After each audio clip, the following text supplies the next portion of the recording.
Dan berikut adalah dua hal yang memang harus kalian lakukan ketika kalian galbay. Ya, jadi dua hal ini bisa membuat kalian aman galbay selama-lamanya jika kalian lakukan secara konsisten. Nah, kita akan bahas. Oke, assalamualaikum warahmatullahi wabarakatuh. Apa kabar teman-teman semuanya? Semoga semua dalam keadaan sehat walafiat ya.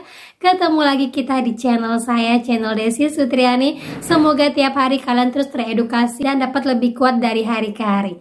Amin, amin ya rabbal alamin. Oke teman-teman, kali ini saya akan membahas dua hal yang wajib kalian lakukan secara konsisten agar galbay kalian aman. Nah, apa saja dua hal ini? Nah, kita akan bahas. Tapi sebelumnya, buat kalian yang baru gabung di channel saya, jangan lupa klik tombol subscribe-nya, nyalakan notifikasi loncengnya agar terus tumbuh dengan saya. Oke teman-teman, ini dia buat kalian.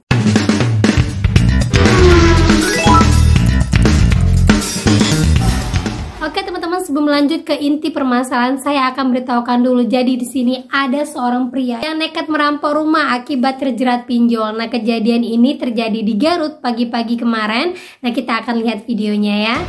Kamu depan siapa? Saya. Ya. Apanya? Saya kan cuma ngambil barang bukti, dari kenapa bu? Mau diapain? Bukti doang, kan? Ini besoknya? Hah? Ini besoknya? Hah? Sini. Ini udah yang megang mana ini? Ini besoknya ini? Hah? Oke, ini besoknya nih. Ini besoknya nih. Udah. Udah. Besoknya. Ini berat salahnya? Hah?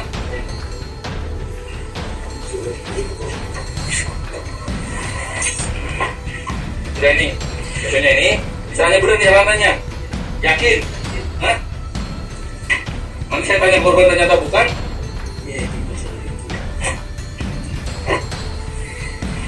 Nah, itu videonya. Alhamdulillah sekarang sudah ditangkap sama polisi dan alasannya karena dia terjerat sama pinjol. Berkali-kali saya selalu ingatkan kepada kalian bahwa pinjol itu hukumnya adalah perdata. Sekalipun kalian sampai ratusan juta galbay di berbagai aplikasi, contohnya seperti ini. Di sini ada 100 lebih pinjol yang dia galbaykan, tetapi dibagi atas beberapa aplikasi, dan hukumnya saat ini di Indonesia untuk orang yang galbay masih perdata.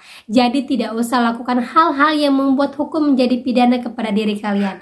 Ini sudah mau lebaran, momennya yang seperti ini jangan diambil kesempatan untuk alasan kalian melunasin pinjol. Nah, hati-hati sekali ya teman-teman ya. Perlu di mindset dalam otaknya, perlu benar-benar dibangun di dalam dirinya bahwa yang namanya galbay tidak akan terjadi apa-apa ketika saya masih saja seperti ini. Saya masih menjalani sesuai dengan peraturan OJK dan saya masih kuat bergalbay karena memang saya belum bisa untuk membayar.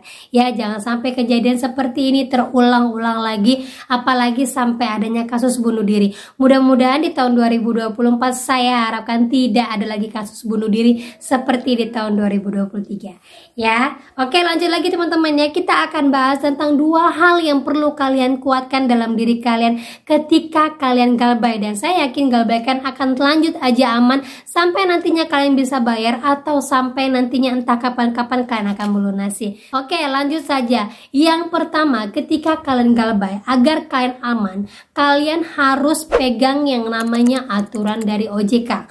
Maksudnya pegang dari aturan OJK adalah baca baik-baik lagi aturan OJK terbaru, yaitu dengan nomor PP OJK nomor 19/SE OJK.06 tahun 2023 tentang P2P lending. Itu peraturan terbaru. Baca baik-baik lagi di sana, pahami baik-baik lagi di sana. Sudah banyak juga yang membahas tentang P2P ini. Jadi buat kalian ketahui, seandainya saya galbay, posisi saya galbay, saya harus apa? Semuanya sudah ada di dalam-dalamnya itu. Gitu ya teman-teman ya. Jadi yang pertama kalian harus pahami itu adalah benar-benar memahami peraturan dari OJK. Jadi kalau kalian galbay itu adalah hal yang wajar. Dan pernah juga saya bahas bahwa OJK juga pernah menyarankan bagi kalian yang belum bisa membayarkan tagihan, diharapkan untuk tidak pernah mencari pinjaman baru. Dengan kata lain, dilarang untuk gaya lubang tutup lubang.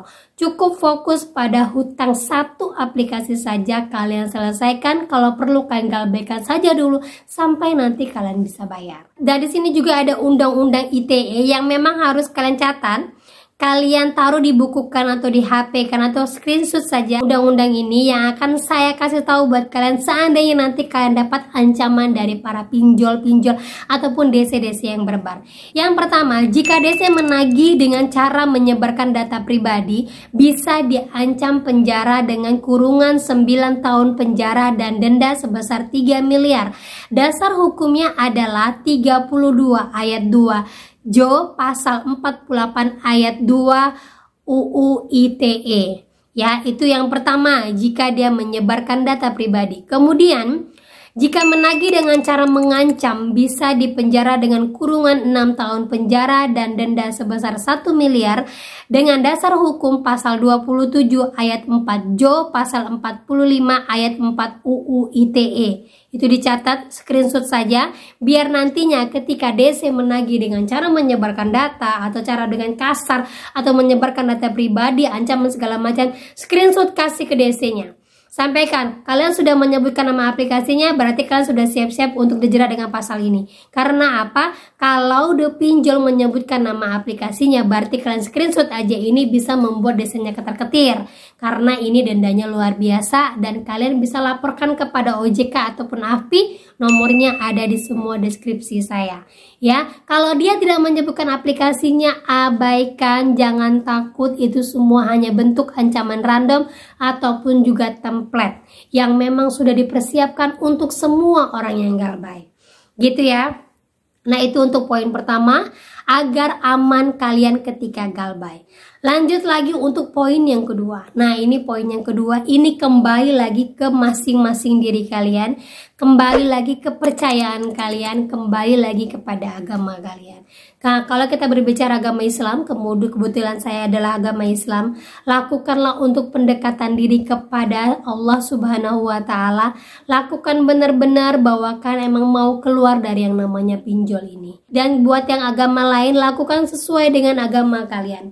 Hilangkan yang namanya kesombongan dan kegengsian. Hal inilah yang pertama kali mendasari orang untuk terus gaya lubang, hingga tidak pernah keluar dari yang namanya pinjol. Perlu teman-teman tahu ya, pinjol ini pertama kali dibentuk dasarnya adalah untuk menyelamatkan orang-orang yang membutuhkan dana darurat pada saat itu juga. Karena apa? Kalau dilihat dari perbankan, BPR, koperasi, semua orang butuh pemasukan berkas, butuh peninjauan, baru uangnya cair. Dan itu memerlukan waktu beberapa hari. Hingga muncullah ide tentang pengeluaran pinjol ini yang dikhususkan untuk orang-orang yang benar-benar memerlukan dana darurat. Tetapi pada kenyataannya, tanpa bisa dikendalikan sepenuhnya oleh OJK, baik itu di Indonesia ataupun di dunia, ternyata salah satu faktor kemiskinan di seluruh dunia itu adalah gara-gara penggunaan pinjol yang tidak bisa terorganisir dengan baik. Artinya, kita kembalikan lagi kepada pemerintah. Ya, kemiskinan di Indonesia paling banyak terutama itu dikarenakan faktor pinjol. Banyaknya orang kehilangan harta, banyaknya orang kehilangan pekerjaan, semuanya dikarenakan pinjol. Dengan segala ancaman dan segala tekanan membuat orang makin terpuruk hingga tidak ada yang bisa bangkit, akhirnya melakukan bunuh diri. Karena buat teman-teman ketahui ya, di Amerika sendiri itu pengguna pay letter paling tinggi. Di sana juga banyak sekali orang-orang yang tidak memiliki rumah, banyak sekali orang yang terjerat hutang, cuman tidak terap. Jadi bukan di Indonesia saja, bukan masyarakat Indonesia saja yang galbay, bukan kalian-kalian saja yang galbay, seluruh Indonesia. Maka dari itu, kalau memang kalian benar-benar Indonesia ini bersih dari yang namanya pinjol, mulai sekarang lakukan yang namanya galbay. Jangan pernah malu, jangan pernah gengsi, sekalipun kalian tahu kalian adalah pengguna pinjol. Yakinlah orang-orang terdahulu yang sekarang ini bisa berdiri, mereka itu adalah pengguna pinjol terlama. Orang-orang yang bisa merasakan apa yang kalian rasakan dulu dan mereka mulai bangkit hingga akhirnya galbay dan bisa menyelesaikan satu persatu. Jadi buat kalian semuanya, kenapa yang dulu bisa keluar, kenapa kalian tidak bisa, itu adalah hal yang harus kalian lakukan saat ini juga. Apapun jenis pinjolnya itu, baik legal ataupun ilegal sekalipun, bisa keluar dengan cara dua hal ini. Ya, Perlu diingat aja, catat dalam otak kalian bahwa pinjol ilegal tidak perlu dibayar karena hukum di Indonesia tidak akan pernah berpihak kepada yang namanya pinjol ilegal. Karena apa? Pinjol ilegal tidak berizin dan tidak diawasi sama OJK ataupun kepolisian di Indonesia. Maka jalan satu-satunya adalah galbay. Itu adalah hal terbaik yang bisa kalian lakukan untuk memberantas semua pinjol ilegal yang ada di Indonesia.